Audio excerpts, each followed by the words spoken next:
안녕하세요, 루시드의 모든 것입니다. 오늘 루시드 주가 한번 보겠습니다. 11월 10일 마감일 기준으로 루시드는 9%로 하락세를 보이고 있습니다. 전일 종가는 44.78달러였고요 4.03달러가 내려가서 40.75달러로 장을 마감했습니다. 주가의 1일 변동폭을 보면 최저점으로 39.34달러로 40달러 밑으로 내려가기도 했는데요. 프리장에서 조금씩 올라가는 모습을 보여서 45달러까지 올라가기도 했었지만 그 후로는 하락세를 유지했습니다. 지난 5일간의 주가 변동을 보겠습니다. 그래도 8.68% 상승해서 3.26달러가 오른 상태입니다. 루시드의 이 9% 급락은 이유가 있었는데요. 이 중국의 최대 부동산 개발업체인 헝다그룹이 부도 위기를 겪고 있고, 미국 연준에서는 이 헝다 파산의 여파가 미국은 물론 글로벌 시장으로 확대될 위험성이 크다고 경고했기 때문입니다. 지난 9월까지만 해도 연준에서 헝다그룹의 문제는 중국이 한정되고 미국으로 위험이 번질 가능성은 크지 않다면서 발언을 했었는데요. 이 발언을 뒤집는 전망입니다. 헝다그룹은 최근 중국 정부가 부동산 시장에 거품을 빼겠다며 부동산 관련 규제를 강화하면서 심각한 위기에 봉착한 상태입니다. 헝다의 회사채를 보유한 회사들이나 중국이 전 세계와 이루어지고 있는 교역 연계를 고려하면 전 세계의 경제 성장에 위기를 조성한다는 말인데요. 헝다는 부도를 피하기 위해서 보유 중인 제트기 2대를 매각하고 다급하게 움직이고 있는 상태입니다. 오늘 기사에서는 중국 정부가 파산 위기에 빠진 헝다그룹을 해체하는 수순에 들어갔다고 전하고 있습니다. 이 말은 헝다그룹이 파산하면 경제가 흔들릴 수 있다는 우려에서 정부가 직접 나선 것인데요. 헝다그룹과 함께 부동산 개발업체와 부동산에 투자한 기업과 개인들의 불안을 잠재우기 위한 조치입니다. 또 하나의 이유는 미국의 인플레이션 공포가 커짐에 따라서 국채 금리가 인상되는 것인데요. 오늘 미 노동부에 따르면 10월 소비자 물가지수는 전년보다 최대폭 급등이 일어났습니다. 조 바이든 대통령이 이례적으로 직접 대응에 나섰는데, 발표에서 이 인플레이션이 일시적이라고 한 발언과 미국의 연준에서 한 말이 어긋났다는 점에서 또 더 큰 충격을 주고 있습니다. 휘발유가 전년 동월보다 49.6% 올랐고, 연료류가 같은 기간에 59% 폭등해서 인플레이션을 주도하고 있고, 중고차는 26.4%, 식음료도 5.3%로 큰 폭으로 가격이 뛴 것으로 집계됐습니다. 앞으로도 물가가 더 오를 것이라는 소비자들의 예상이 있는데요. 이것이 인플레이션의 장기화로 이어질 것이라는 우려도 있습니다. 한편 루시드에서는 호재거리가 조금 있습니다. 세계에서 자산 기준으로 가장 큰 회사인 블랙록이 루시드에 투자를 하고 있다는 내용인데요.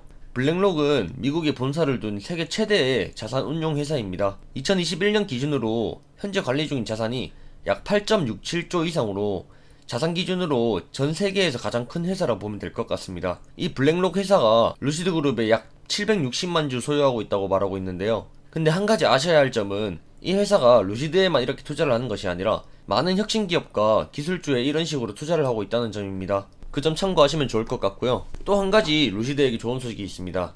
지난 9월달에 미국에서 자산기준 두 번째로 큰 상업은행인 뱅크 오브 아메리카에서 루시드의 목표가로 30달러를 타겟한 적이 있었죠. 루시드의 주가가 약 20달러 수준에 머물러 있을 때 타겟했었는데요. 이 뱅크 오브 아메리카가 오늘 루시드 그룹의 목표 주가를 30달러에서 60달러로 높이면서 전반적인 매수 등급을 유지했습니다. 흥미롭게도 이 새로운 목표는 루시드 그룹의 시가총액이 970억 달러에 해당되는데요.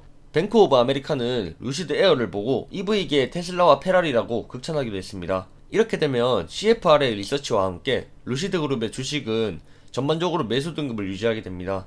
모건 스탠리의 아담 조나스는 아직도 터무니없는 가격으로 12달러의 주가를 목표로 잡고 있습니다. 지금으로서는 말도 안 되는 금액이죠. 루시드 그룹은 이제 회사가 첫 번째 수익을 발표하는 다음 주에 있을 실적 발표로 관심이 쏠리게 될 것입니다. 루시드 에어 차량의 인도는 확실하게 됐지만 투자자들은 여전히 회사의 미래 확장 전략과 생산 증가에 대해서 더 명확하기를 원하는데요. 루시드의 경영진들은 이미 적어도 내년까지는 운영 자금을 조달할 수 있는 충분한 현금을 보유하고 있다고 말했었습니다. 2023년까지 애리조나에 있는 AMP 공장에서 53,000대 이상의 차량을 생산할 수 있는 능력을 갖추게 될 전망인데요. 루시드는 2022년 상반기부터 유럽과 중동 시장에 진출한다고 했었고, 2023년에는 중국 시장에 진출할 예정입니다. 매체에서는 이러한 미래의 목표들을 전부 실행하기만 하면 2024년에는 연간 수익이 100억 달러에 육박할 것이라고 믿고 있는데요. 그 목표까지 도달하는데 필요한 자금량을 측정할 때 현재 회사의 위치와는 거리가 멀다고 말하고 있습니다. 이번에 있을 실적 발표에서의 수익은 현재 생산된 차량만을 고려할 것이고요. 아마 이미 루시드에서 발표했었던 이 에너지 저장 시장을 위해서 에너지 저장 배터리 기술을 활용할 수 있는 미래 전략을 얘기할 가능성도 높다고 보고 있습니다. 루시드가 이 연간 목표만 성공적으로 도달한다면 이 현재의 회사 가치가 과한 게 아닐 겁니다. 또 피트 롤린슨 CEO는 확실하지 않으면 조금의 반응도 보이지 않기 때문에 투자자분들에게도 확실한 신뢰를 주고 있을 것 같습니다. 커뮤니티 사이트에서는 루시드 그룹의 근황을 살짝 공개하기도 했는데요. AMP 공장에 루시드 에어 25대가 인도 대기 중이라고 합니다.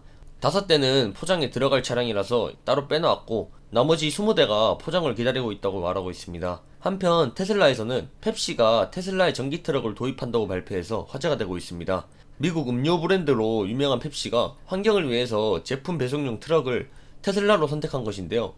펩시 CEO는 기후변화 회의에서 4분기부터 제품 배송용 트럭에 전기 트럭을 도입하겠다고 선언한 것입니다. 이 제품 운송이 전체 가스 배출량의 약 10%를 차지하고 있다고 전했고 탄소 배출을 줄이기 위해서 다양한 솔루션을 연구하는 중이라고 말하면서 테슬라의 구매 이유를 밝혔습니다. 근데 펩시에서는 테슬라의 전기 트럭을 사용한다고 언급했었는데요. 총 100대의 전기 트럭을 선 주문한 상태입니다. 아직 전기 트럭은 나오지도 못했고 원래 2019년부터 생산 예정이었는데 전기 트럭에 장착되는 4680 배터리셀을 대량 생산할 수가 없어서 출고가 지연되고 있다고 합니다. 매체에서는 펩시가 4분기에 테슬라 전기 트럭 도입이 가능할지는 미지수라고 보고 있습니다. 그 이유로는 테슬라의 실적 발표 신고서를 보면 이 전기 트럭은 아직 개발 중인 상태이기도 하고 공급망 문제와 배터리 셀에 제한된 가용성으로 2022년까지 미루고 있다고 나와 있습니다. 전기차 스타트업으로 처음 등장한 지 5년 만에 리비안이 나스닥에 상장하여 새로운 장을 열었습니다. 리비안은 오늘 나스닥에서 기호 RIVN으로 거래를 시작했습니다. 리비안의 주가는 오늘 새벽 나스닥에 대비한 이후에 53%나 급등해서 EV 제조사의 시장 가치가 1000억 달러 이상으로 평가되었습니다. 최대치로는 약 120달러까지 올라갔었다가 조정이 되면서 100억 달러에 머무르게 되었습니다. 리비안은 사실상 전기 픽업 트럭을 회사의 첫 양상 차량으로 잡고 테슬라나 제너럴 모터스, 포드를 제치고 시장에 최초로 출시한 것인데요. 다른 회사들과 비교하면 아주 신생 기업이고 실제로는 수익을 창출하진 않았습니다. 올해 글로벌 반도체 칩 부족 상황에서 얼마나 빨리 생산을 늘릴 수가 있을지가 관건일 텐데요. 리비안은 이미 북미에서 55,400대의 차량에 대한 사전 주문이 예약되어 있습니다. 2023년 말까지 인도할 계획이라고 밝혔습니다. 이상으로 소식 마치겠습니다. 루시드의 소식은 24시간 감시 중이며 계속 업데이트됩니다.